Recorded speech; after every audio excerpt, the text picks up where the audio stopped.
Broadcasting from the basement of La Penta, this is WICR.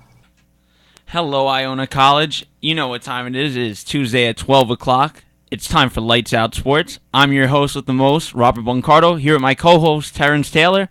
And Terrence, we're going to start off today. Pretty sad day today here at Iona. Iona losing last night in the MAAC championship, 79-69. Terrence, what was your outtake on this game? I watched the game yesterday. It's actually disappointing because I looked at it. You really thought that Iona had the chance to win. They had such a great year, 24 coming off 24 wins, and it was actually very depressing to watch them. Like you watch it, like not as many people as you saw took as many shots as they wanted to.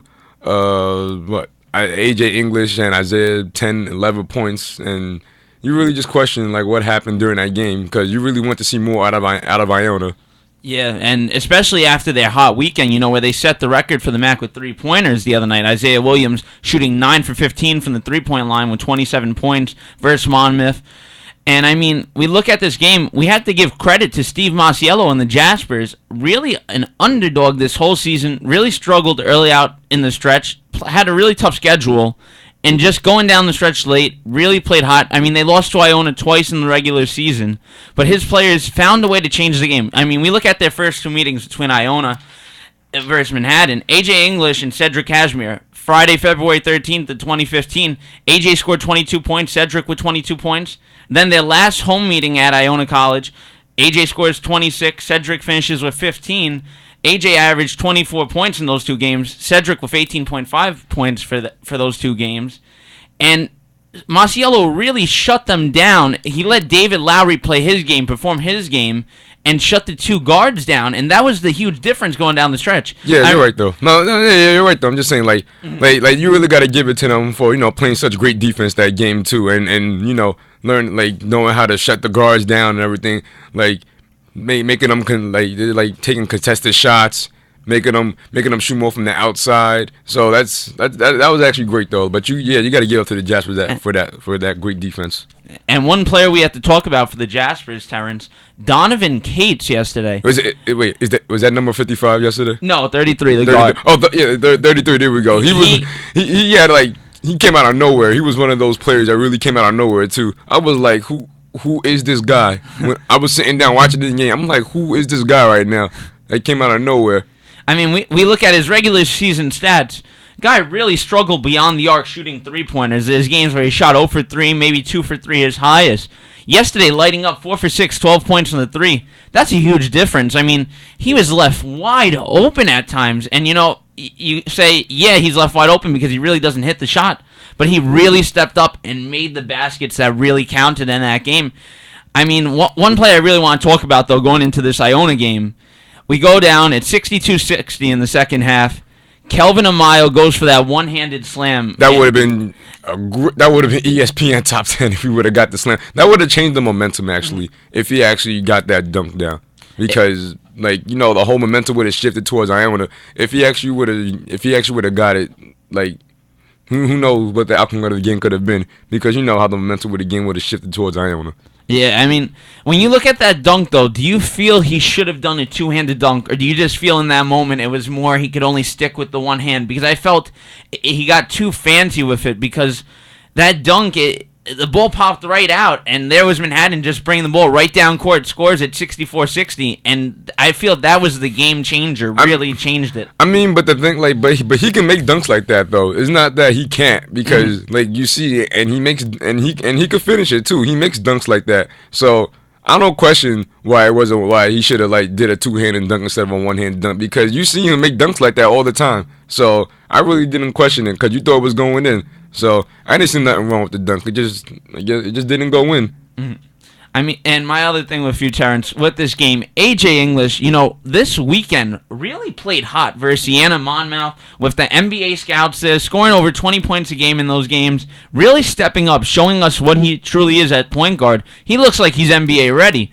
But, Manhattan really did a great job shutting him down. What do you feel that they did to change his momentum going into this game? They was making him. They was like, what's it called? They was playing great defense on him. You know, they was contesting every shot. He didn't like in the second half. You saw he didn't take as many shots as he normally does, making sure that they're denying him the ball every time. So I think that was a big game changer right there. You know, making sure that he doesn't get a shot, preventing him from getting inside the paint. So I think that was actually a changer right there. Yeah. That prevented him from actually getting these 20, 24 points. Because he does look NBA ready to me, right? Yeah, he does. The way his passing game, I'll give it. Earlier in the season, he started off hot, had a couple bad breaks, but I mean, in his bad break games, he always hit that big shot going down the stretch, which I'll always give to him. I think he looks NBA ready to me. He looks like he has a shot. And on top of that, he has help too. Like during the season, he has Cedric, Cashmere, and he has Isaiah doing well, and David, of course. And so AJ seems NBA ready to me. But the question is, will a team actually draft him though? Because will he end up being like Sean Allmar? He didn't go drafted, but he went overseas though. Scott Machado, he didn't go drafted, but he bounced around to a few different teams from Golden State to Houston. So it's like, do you question if AJ English is actually gonna get drafted though? Because it's Iona, it's a small college, it's a MAAC tournament. It's not like a Big East or a Big West or ACC. So, Yeah, I mean, I see him NBA ready. My reason why, I'll throw it between him and Scott Machado right now. Scott Machado was an amazing passer. That's the big key to his game. AJ is also a great passer. The thing that AJ has that's different is AJ's shot is much different. AJ is a guy who can always hit his... When I see him pull up for his shot, it looks amazing coming out of his hands every time. And I think that's the major difference between the two, that AJ has that much better, is more better on the shooting side than Scott was. Yeah, I mean he has a great jump shot. Yeah. Compared to Scott Machado. I mean, where's Scott Machado right now? Overseas, right? Overseas too. Mm-hmm. So no, I think AJ English can actually make it though. I mean, it's only his junior year, senior year. We'll see what happens. Yeah, I mean now. We're looking ahead for next season, right? David Lowry's off this team. Yep. Dublin's off this team. With Iona, what do you do to replace them now? Because we're so undersized in games. We're really undersized. I mean, yes, with Klus's offense, we play that fast-paced offense, but really undersized. And you lose Dave. You're losing a guy who gives you 20 points a game at most, 10 rebounds a game, who really battles versus kids that are taller than him. And I mean, that's going to be a struggle. Even Dublin. I mean, Dublin comes right off the bench, but he's the height that you need on this roster as well. You're right though, but now other players can step up too. Ryan Hines. Yeah. He barely, he played one game where he actually got a lot of minutes. Now he can step up. AJ, he's gonna have a tremendous year next year.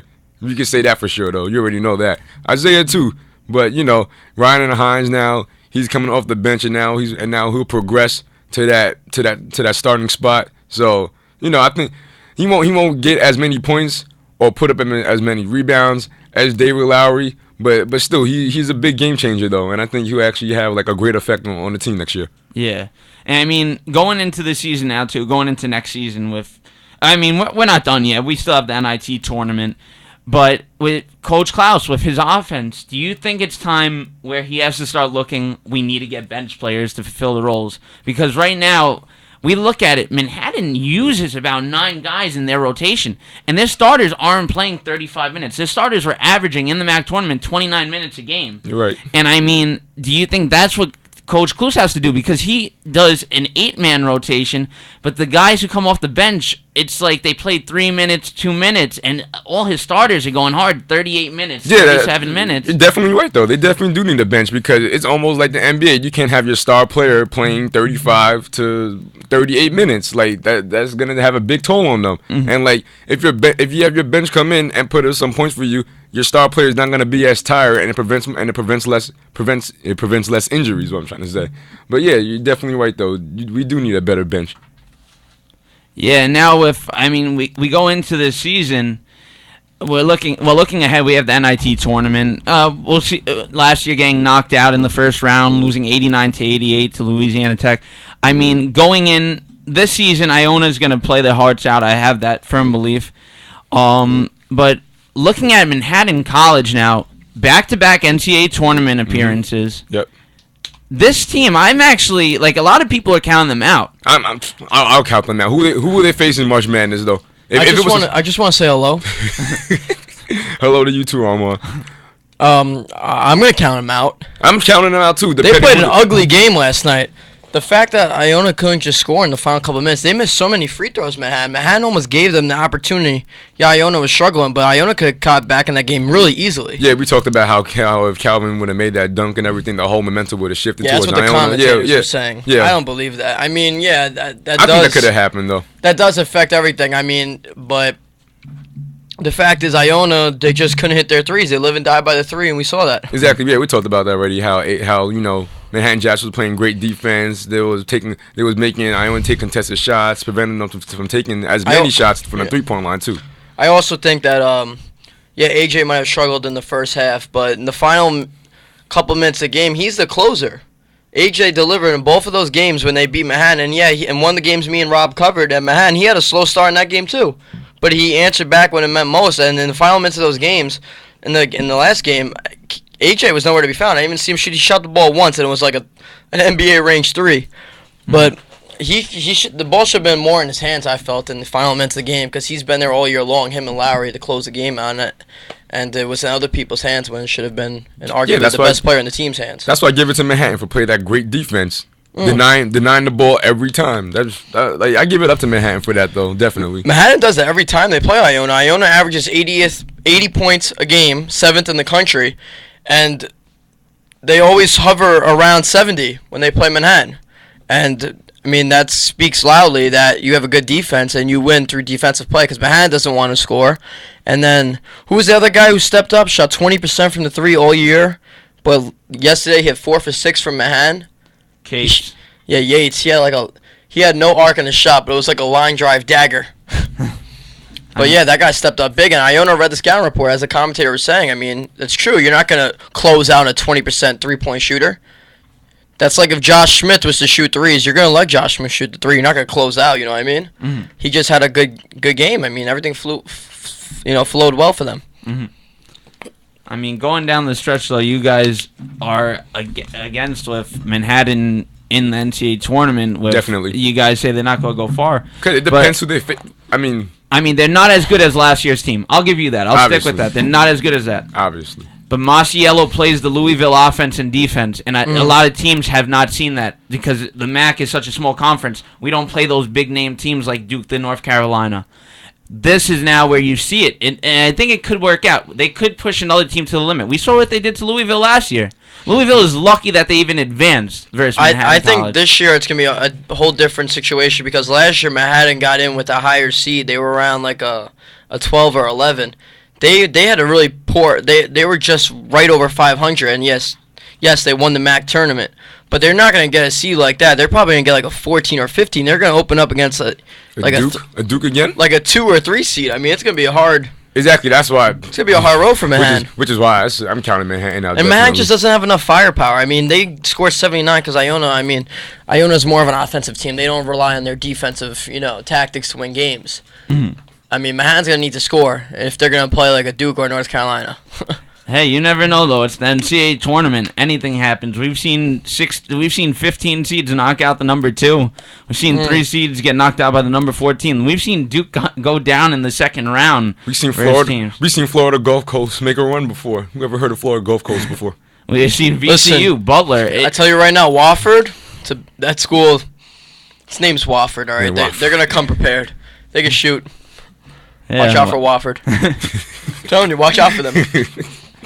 Well, that will wrap up our first segment. We just told you guys about last night's MAAC championship. When we come back, we'll be talking about last night's NBA recap for all the Monday night games. We'll be back right after this commercial break. You're listening to